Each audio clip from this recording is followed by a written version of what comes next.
currently in North Cornwall. I've made the journey down, so I'm going to talk about a few things. What I will say is that I did have to stop every now and again because my arse did become uncomfortable. I don't know if that's because of the weight of my bag or I'm not sure, but at high speed it began to be painful after about an hour. It is doable. I believe it's doable and very easy, and I disagree with people who say that you can't do longer journeys on 125s. But other than that, it was very enjoyable, and it's always good to come off the dual carriageway and go onto these lovely B roads.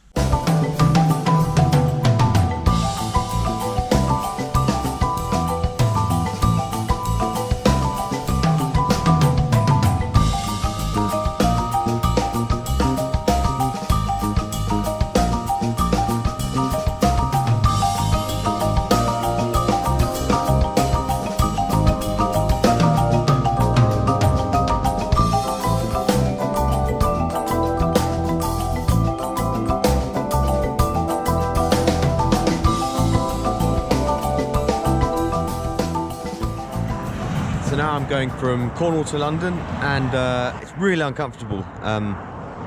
My arse really begins to hurt after 1.5 hours of riding, and that transfers to then my lower back. I'm not sure what it is. I don't have that much of a heavy bag on, so I'm kind of surprised as to why that's happening. It hasn't happened before. So I've taken this bike to Norfolk, and that journey wasn't so bad. One thing I will say is that the chain just tightens itself.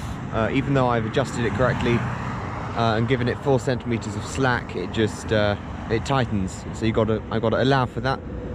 I don't know if that's because I've got a certain type of chain which does that, but it's a non-O-ring chain.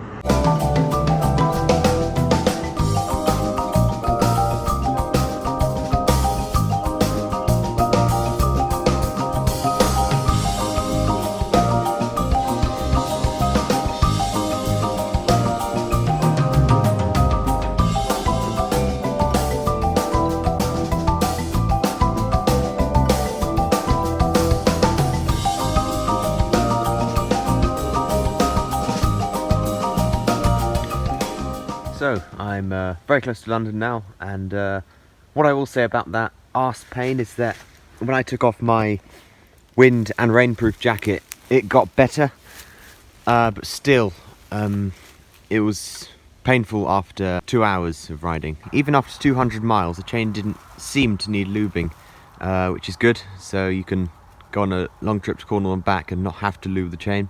So in terms of maintenance, there's not a lot you have to do during the trip. It's just before. It's making sure that it's all in good order. Brakes, brake pads, chain, the condition of the chain, how well lubricated it is, engine oil. If your oil change service interval is going to happen during your trip, then you should change your oil before.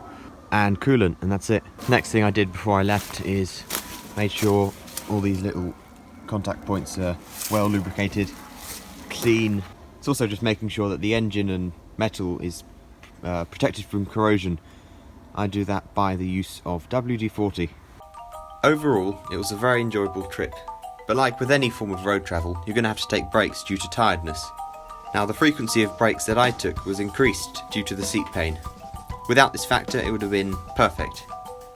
In terms of safety, in my opinion, dual carriageways and B roads are a much safer place to be rather than city streets. However, I'm not saying that a collision at 70 miles an hour wouldn't hurt. I'm saying that it's easier to predict the movement of traffic on a dual carriageway. And with many aftermarket products built to increase seat comfort, in summary, I'm going to say yes.